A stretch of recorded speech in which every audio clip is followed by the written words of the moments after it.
करती हूँ आप सभी का आपके अपने YouTube channel the Nilanchal classes पर। मैं हाजिर हुई हूँ टॉप 10 करंट अफेयर के साथ। तो मूव ऑन करते हैं आज के पहले क्वेश्चन की तरफ, जो इस प्रकार है। चर्चा में रहा ताउते है, तो आपको बताना है ताउते क्या है, जिसके ऑप्शन इस प्रकार है। नंबर ए हरिकेन, हरिकेन तूफान। इसका ऑप्शन बी है चक्रवात, चक्रवात। ऑप्शन सी है इसका पौधों की प्रजाति।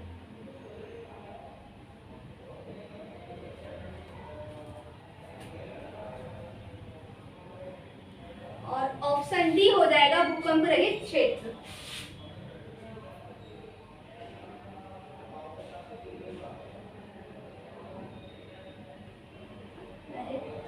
क्षेत्र।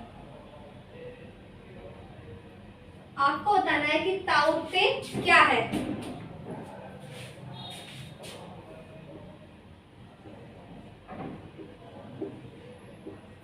अगर हम बात करें ताउते की, तो ताउते एक प्रकार का क्या है, चक्रवात। तो ऑप्शन बी इसका सही हो जाएगा, ताउते एक प्रकार का चक्रवात है। अब बात करेंगे ताउते क्या है। तो ताउते कैसा चक्रवात है, उष्णकटिबंधीय,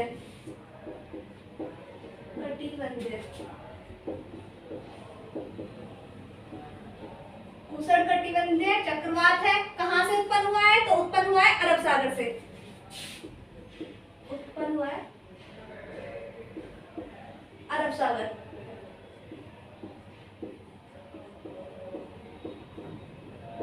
कहां जाकर टकराया है, टकराया है गुजरात में, गुजरात, गुजरात और महाराष्ट्र में। और गुजरात में टकराने से पहले कहां टकराया था ये, केरल, कर्नाटक, कर्नाटक और गोवा के तट से। तो ये तो हुआ हमारा ताउते। ताउते क्या चीज है, यह एक प्रकार का चक्रवात है। कैसा चक्रवात है, उष्णकटिबंधीय चक्रवात। कहां से उत्पन्न हुआ है, अरब सागर से। और कहां टकराया, गुजरात और महाराष्ट्र में। गुजरात महाराष्ट्र में टकराने से पहले कहां टकराया था, केरल, कर्नाटक और गोवा के तट से। तो ये हुआ इस प्रकार का पहला क्वेश्चन। मूव ऑन करेंगे आज के नेक्स्ट क्वेश्चन की तरफ, जो इस प्रकार से है।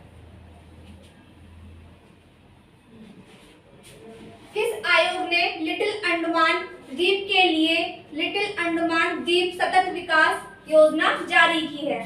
ऑप्शन ए है हंटर आयोग, हंटर आयोग।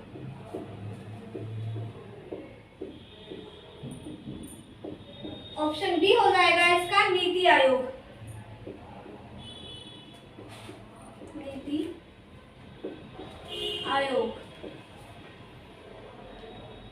आयोग। ऑप्शन सी हो जाएगा इसका नानावटी आयोग, नानावटी आयोग। ऑप्शन डी हो जाएगा इसका हंटर आयोग, हंटर आयोग। तो हमें किस बारे में बात करनी है, लिटिल अंडमान द्वीप समूह सतत विकास योजना। कौन सी योजना, लिटिल अंडमान, लिटिल अंडमान द्वीप समूह सतत विकास योजना। विकास योजना के बारे में बात करनी है, तो सबसे पहले हम बात करेंगे कि लिटिल अंडमान द्वीप समूह सतत विकास योजना है, ये किसने जारी की है। तो ये जारी की है नीति आयोग ने। अगर हम बात करें नीति आयोग की, तो नीति आयोग का गठन हुआ था 1 जनवरी 2015 में। इनके अध्यक्ष की बात करें, अध्यक्ष नरेंद्र मोदी जी, मोदी, उपाध्यक्ष है श्री राजीव कुमार।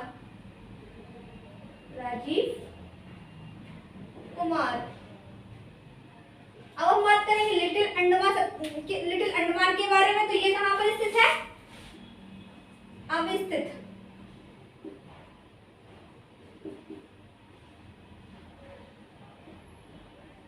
लिटिल अंडमान जो है वो कहाँ स्थित है? वो बंगाल की खाड़ी में। बंगाल की खाड़ी में। अगर इसकी पर्वत श्रृंखला की बात करें तो इसकी पर्वत श्रृंखला कहां तक फैली हुई है? म्यांमार से इंडोनेशिया तक। म्यांमार से इंडोनेशिया तक इसकी पर्वत श्रृंखला है। इंडोनेशिया तक पर्वत श्रृंखला।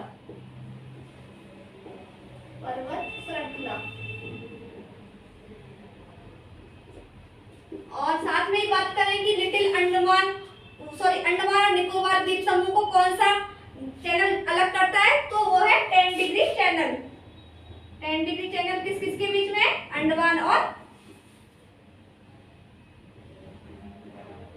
10 डिग्री चैनल है अंडमान और निकोबार के बीच।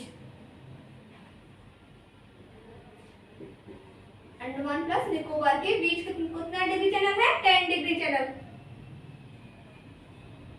निकोबार।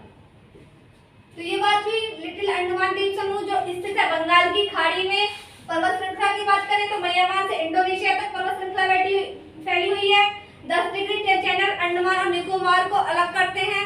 बात करें अंडमान राज्य के पक्षी की बात तो वो है वुड पिजन। राज्य पक्षी वुड पिजन।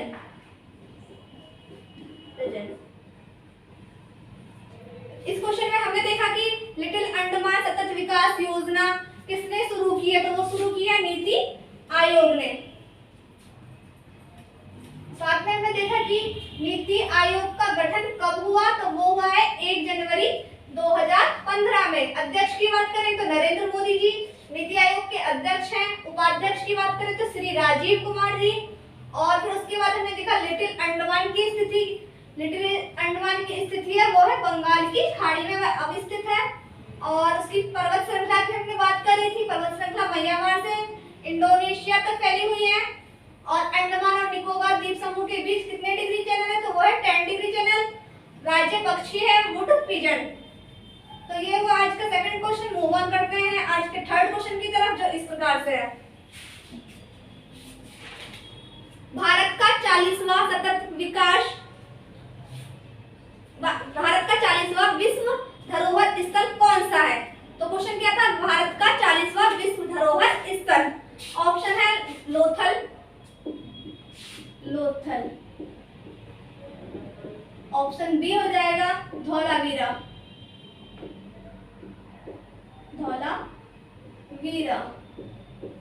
ऑप्शन सी हो जाएगा इसका चंथनारो।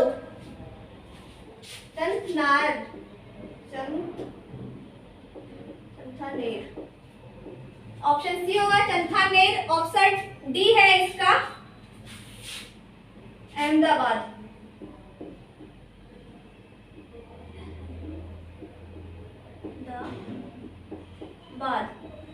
तो हमें क्या बताना है? भारत का 40वां विश्व धरोहर स्थल कौन सा है? तो इसका सही आंसर है धौलावीरा। धौलावीरा भारत का 40वां विश्व धरोहर स्थल है। विश्व धरोहर स्थल के बारे में बात कर रहे हैं। विश्व धरोहर स्थल। तो 40वां विश्व धरोहर स्थल कौन सा है? वो है हमारा धौलावीरा। अगर बात करें विश्व धरोहर स्थल की जो सूची में लिस्टेड करते हैं वो कौन करता है? यूनेस्को।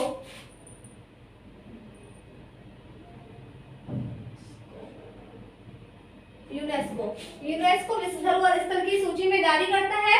और 40वां जो विश्व धरोहर स्थल है भारत का वो बन गया है धौलावीरा।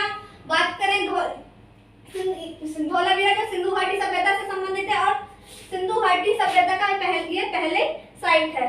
जो धौलावीरा है सिंधु घाटी सभ्यता की पहली साइट है।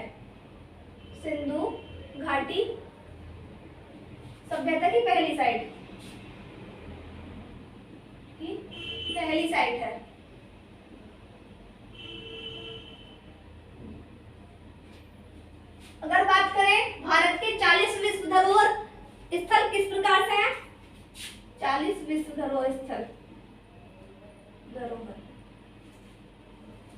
तो इस प्रकार से है, जिसमें से 32 संस्कृति से,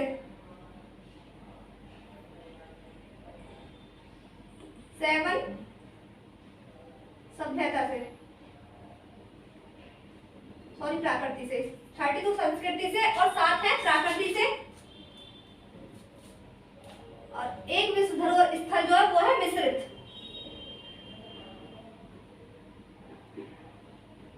तो इस क्वेश्चन में हमने क्या देखा कि भारत का 40वां विश्व धरोहर स्थल कौन सा है? तो वो कौन सा है? धौलावीरा। कौन लिस्टेड करता है? यूनेस्को। धौलावीरा जो है सिंधु घाटी सभ्यता की पहली साइट है। और जो भारत के 40 विश्व धरोहर स्थल है वो किस प्रकार से है? तो उनमें से 32 तो है संस्कृति से, 7 प्राकृति के और 1 मिश्रित। तो ये हुआ आज तक फोर्थ क्वेश्चन। तो मूव ऑन करते हैं आज के नेक्स्ट क्वेश्चन की तरफ, जो इस प्रकार से है। खेलो इंडिया यूथ गेम्स 2021 में शामिल 4 स्वदेशी खेलों में निम्न में से कौन सा खेल शामिल नहीं है? तो 2021 में 4 स्वदेशी खेल शामिल किए गए थे, उसमें से आपको बताना कि गलत आंसर कौन सा है। तो 4 ऑप्शन इस प्रकार से हैं। ऑप्शन ए है कलारी पयट्टू,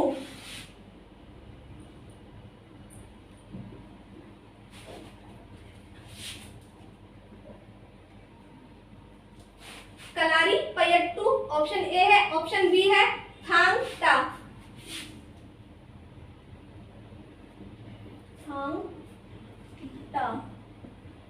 ऑप्शन सी हो जाएगा इसका गत्का, गत्का। ऑप्शन डी है नौका दौड़। इसमें आपको बताना है कि गलत आंसर कौन सा है। तो मैंने पूछा था कि 2021 में जो 4 स्वदेशी खेल शामिल किए गए खेलो इंडिया यूथ गेम्स में, उसमें से कौन सा एक गलत है। तो सबसे पहले आपको चारों खेल समझने होंगे कि 4 खेल कौन कौन से, तभी आप गलत का आंसर दे पाओगे। तो 4 इस प्रकार से है। स्वदेशी गेम, देशी गेम कौन कौन से हैं? एक है आपका कलारी पयट्टू, दूसरा गेम है आपका थांग टा, तीसरा गेम है आपका गत्का, और वही आपका जो चौथा गेम है वो है मलखंब। मलखंब। ये 4 स्वदेशी गेम है जो 2021 के खेलो इंडिया यूथ गेम में शामिल किए गए हैं। तो आपका गलत आंसर कौन सा हो जाएगा?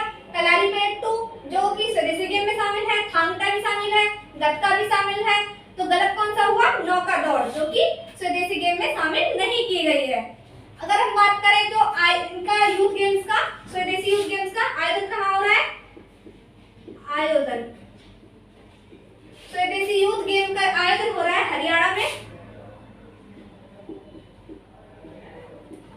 और 2020 में ये हुए थे गुवाहाटी असम में। 2020 गुवाहाटी असम में। तो इस क्वेश्चन में हमने देखा कि खेलो इंडिया यूथ गेम्स में जो 4 गेम शामिल थे वो किस प्रकार थे। तो वो थे कलारी पयट्टू, थांग टा और गत्का। फोर्थ गेम था मलखंब। तो इसमें से हमारा गलत आंसर हो गया था नौका दौड़, जो कि 4 स्वदेशी गेमों में शामिल नहीं थी। इसी के साथ हमने देखा कि 2021 का जो खेलो इंडिया यूथ गेम्स का आयोजन कहाँ हो रहा है? वो हो रहा है हरियाणा में, और इससे पहले 2020 में कहाँ पर हुआ था? गुवाहाटी में। तो मूव ऑन करते हैं आज के नेक्स्ट क्वेश्चन की तरफ, जो इस प्रकार से है। आज का नेक्स्ट क्वेश्चन है, हाल ही में किसे भारत का मुख्य न्यायाधीश नियुक्त किया गया है? तो आपको बताना भारत का मुख्य न्यायाधीश किसे नियुक्त किया गया है। ऑप्शन ए है अनूप चंद्र पांडे, अनूप चंद्र पांडे।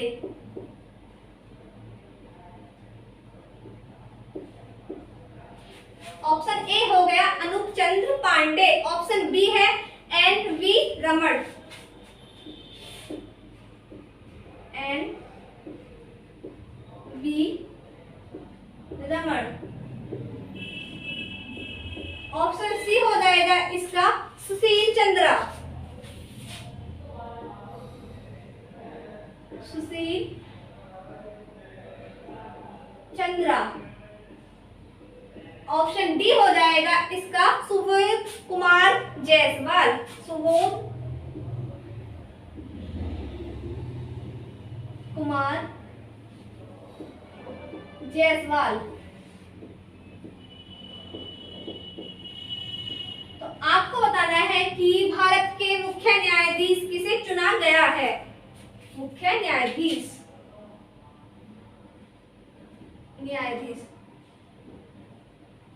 तो भारत के नए मुख्य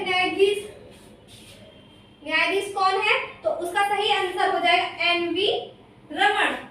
एन वी रमन भारत के कौन से न्यायाधीश है? तो वो है 48वें न्यायाधीश।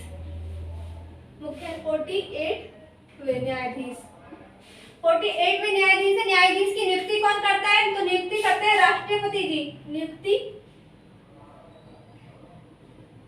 नियुक्ति कौन करता है? राष्ट्रपति।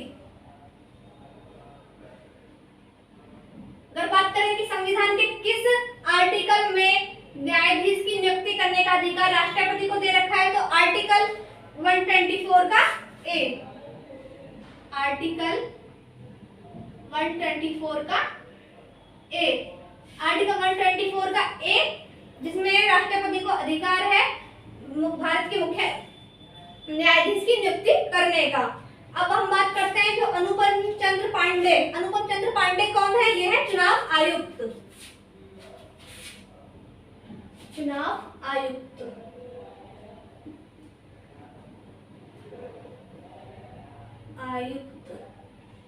अनुपम चंद्र पांडे है चुनाव आयुक्त। वही बात करें सुशील चंद्रा की, जो है मुख्य निर्वाचन आयुक्त।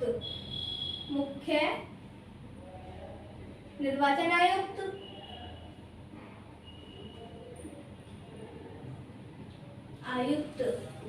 अगर बात करें सुबोध कुमार जायसवाल, ये कौन है? केंद्रीय अन्वेषण ब्यूरो सीबीआई के निर्देशक। केंद्रीय अन्वेषण ब्यूरो केंद्रीय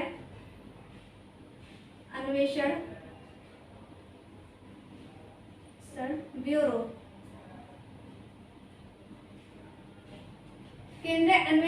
ब्यूरो के निर्देशक।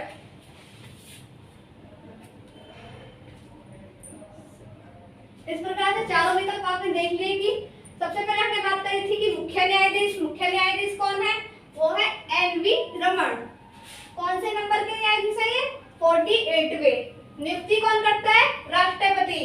साथ में हमने देखा कि राष्ट्रपति को अधिकार कौन से आर्टिकल में दे रखा है? वो है आर्टिकल 124। साथ में हमने अलग से जो 3 ऑप्शन थे वो भी देखा कि अनुपम चंद्र पांडे कौन है? चुनाव आयुक्त। सुशील चंद्रा कौन है? मुख्य निर्वाचन आयुक्त। और सुबोध कुमार जायसवाल कौन है? केंद्रीय अन्वेषण ब्यूरो के निर्देशक। तो ये हुआ ये मुख्य चुनाव आयुक्त के बारे में। साथ में मूव ऑन करते हैं नेक्स्ट क्वेश्चन की तरफ, जो इस प्रकार से है। 13 सितंबर 2021 को निम्न में से किसने गुजरात के मुख्यमंत्री पद की शपथ ली है? तो ऑप्शन इस प्रकार है Vijay Rupani. Option A Vijay Rupani.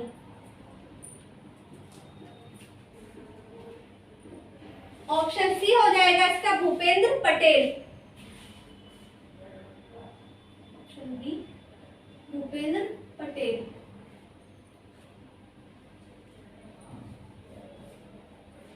Option C की बात करें तो आचार्य देवव्रत। आचार्य देवव्रत।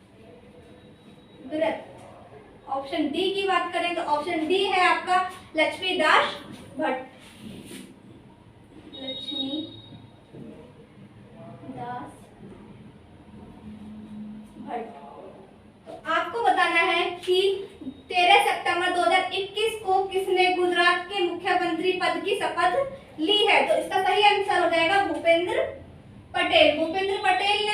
के मुख्यमंत्री पद की शपथ ली है? अगर बात करें भूपेंद्र पटेल से पहले कौन थे वहां के मुख्यमंत्री? तो वो थे विजय रूपाणी। विजय रूपाणी थे, इन्होंने इस्तीफा दे दिया, इस्तीफा दे दिया।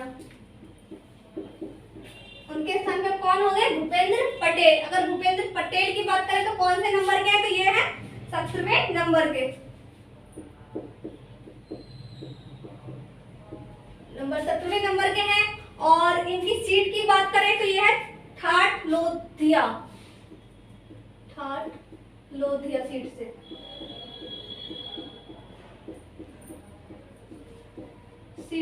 ठाठ लोधिया सीट से है।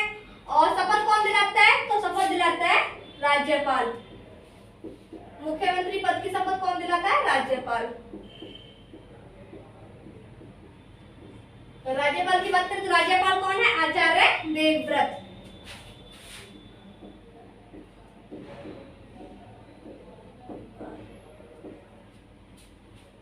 तो इस क्वेश्चन में हमने देखा कि 13 सितंबर 2021 को किसने गुजरात के मुख्यमंत्री पद की शपथ धारण की? तो वो है भूपेंद्र पटेल।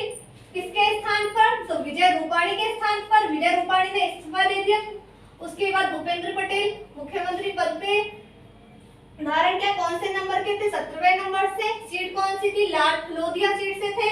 शपथ कौन दिलाता है? राज्यपाल। राज्यपाल की बात करें तो कौन है? आचार्य देवव्रत वहां के राज्यपाल हैं। तो मूव ऑन करते हैं आज के नेक्स्ट क्वेश्चन की तरफ, जो इस प्रकार से है। हाल ही में 2+2 वार्ता किस किस के बीच संपन्न हुई? Option A Bharat plus Pakistan, Bharat और पाकिस्तान के बीच, और पाकिस्तान के बीच। ऑप्शन बी हो जाएगा भारत और ऑस्ट्रेलिया के बीच, भारत और ऑस्ट्रेलिया के बीच।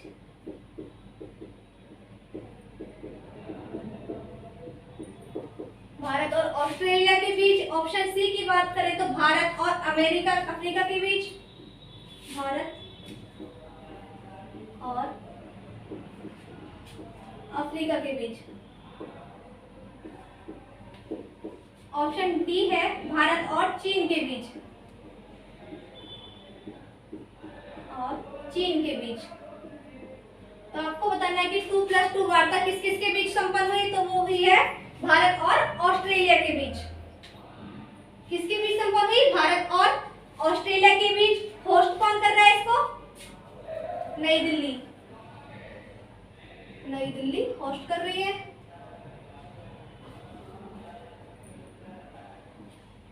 ये 2+2 वार्ता कब शुरू हुई है? तो 11 सितंबर को स्टार्ट हुई है, 11 सितंबर स्टार्ट। और नेतृत्व कौन कर रहा है? राजनाथ सिंह। नेतृत्वकर्ता कौन है इसके? नेतृत्वकर्ता है इसके राजनाथ सिंह।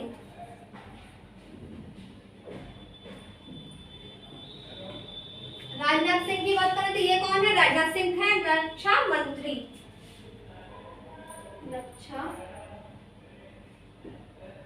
मंत्री। राजनाथ सिंह रक्षा मंत्री है।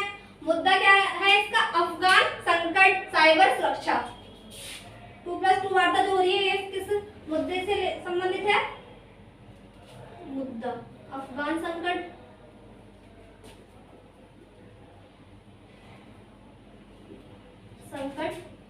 और साइबर सुरक्षा।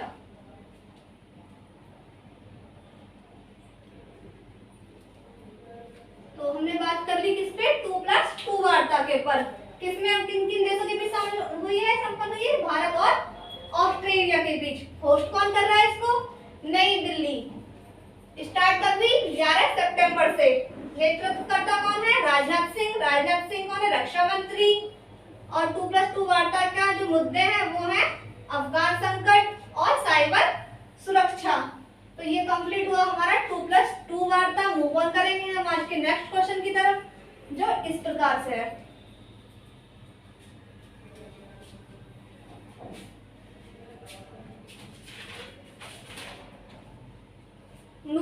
नुआखाई त्योहार किस राज्य से संबंधित है?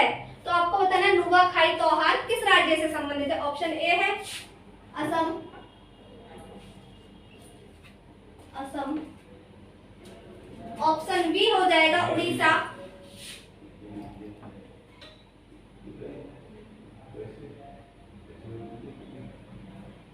ऑप्शन सी हो जाएगा केरल,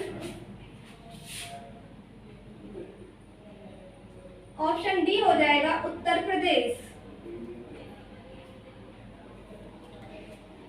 तो आपको बताना है जो नुआखाई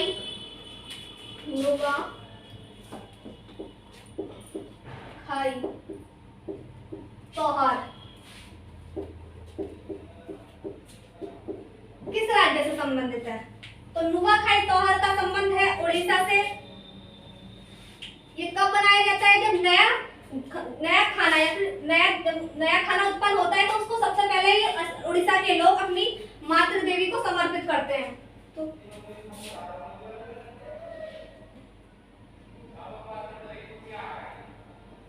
नया खाना उत्पन्न होने पर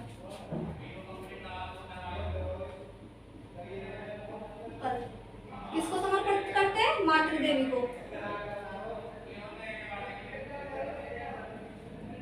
समर्पित करते हैं।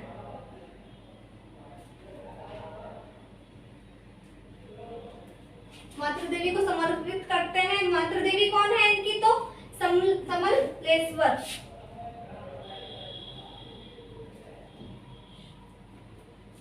इनकी मातृ देवी का नाम है समलेश्वर।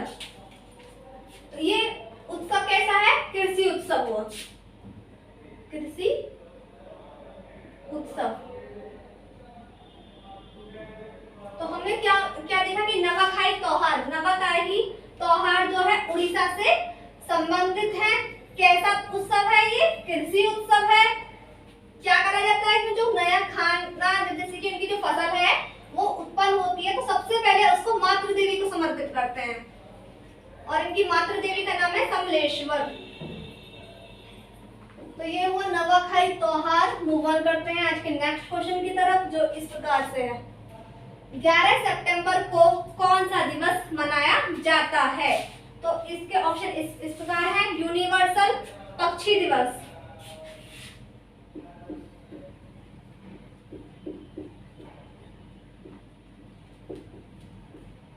ऑप्शन ए है यूनिवर्सल पक्षी दिवस, पक्षी दिवस। ऑप्शन बी है इसका यूनिवर्सल संरक्षण दिवस,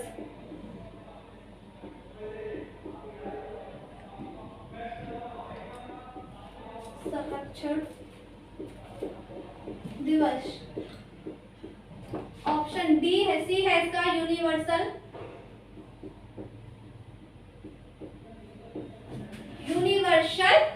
ग्रेट हुड दिवस, ग्रेट हुड दिवस। ऑप्शन डी है इसका यूनिवर्सल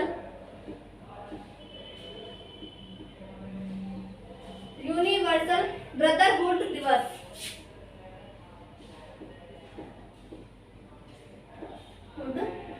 दिवस। तो कब पता ना आपको? 11 सितंबर। 11 सितंबर कौन सा दिवस मनाया जाता है? 11 सितंबर को यूनिवर्सल ब्रदरहुड दिवस। अगर बात करें शिकागो की यूनिवर्सल ब्रदरहुड दिवस क्यों मनाया जाता है तो बात करेंगे 11 सितंबर 1893 की। 11 सितंबर 1893 में क्या हुआ था? शिकागो धर्म सम्मेलन, शिकागो में धर्म सम्मेलन हुआ था, धर्म सम्मेलन। शिकागो धर्म सम्मेलन पर स्वामी विवेकानंद ने क्या दिया थी? स्पीच। स्वामी विवेकानंद ने स्पीच दी जिसमें एक बहुत ही बढ़िया बात बोली थी, उन्होंने बोला था अंग्रेजी अमेरिकी भाइयों और बहनों। स्पीच में क्या बोला था? अमेरिकी भाइयों और बहनों,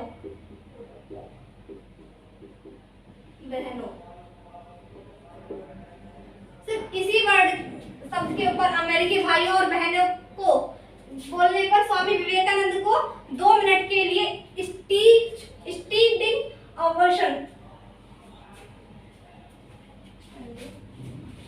2 मिनट का स्टैंडिंग ओवेशन, स्टैंडिंग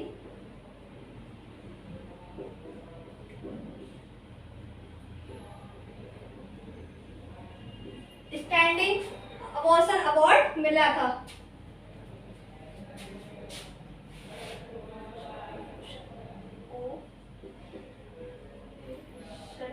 अवार्ड मिला था। तब से हम 11 सितंबर को क्या मनाते हैं? यूनिवर्सल ब्रदरहुड दिवस।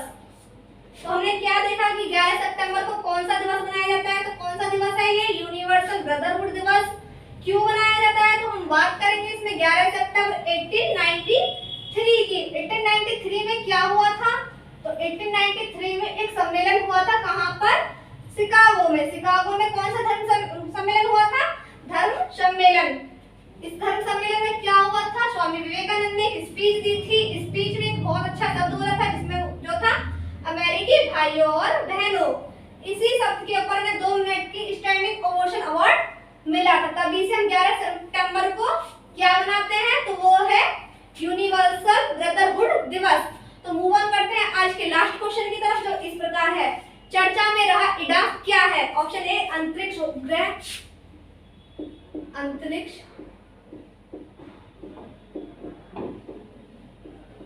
उपग्रह।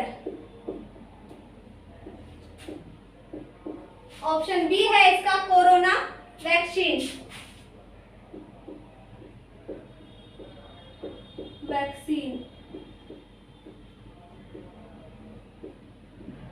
ऑप्शन सी हो जाएगा इसका पौधों की प्रजाति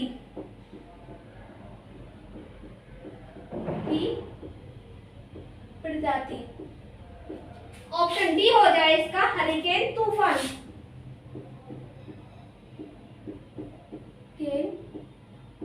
तूफान।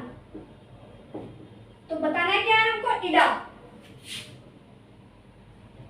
इडा के बारे में बताना है। इडा क्या है? तो इडा की बात करें, इडा एक तरीका का हरिकेन तूफान है। कैसा तूफान है? हरिकेन तूफान। बात करें हरिकेन तूफान की, तो पृथ्वी का सबसे शक्तिशाली और विनाशकारी तूफान है। शक्तिशाली और विनाशकारी तूफान, और विनाशकारी तूफान।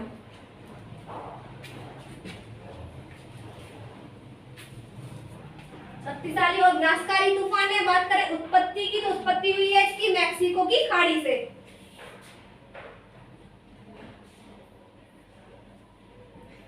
मैक्सिको की खाड़ी से कहां जाकर टकराया है? तो टकराया है अमेरिका के अंदर, अमेरिका के अंदर के अंदर। तो ये हुआ आज का लास्ट क्वेश्चन। तो उसमें हमने क्या पूछा था कि इडा, इडा क्या है? एक हरिकेन तूफान है। हरिकेन तूफान कैसा है? शक्तिशाली और विनाशकारी। कहां से उत्पन्न हुआ? मैक्सिको की खाड़ी से। कहां जाके टकराया? अमेरिका के अंदर। तो थैंक यू दोस्तों, आज की क्लास यही खत्म करते हैं। अगर आपको वीडियो पसंद आई हो तो वीडियो को लाइक करें, शेयर करें, सब्सक्राइब करना ना भूलें। Thank you.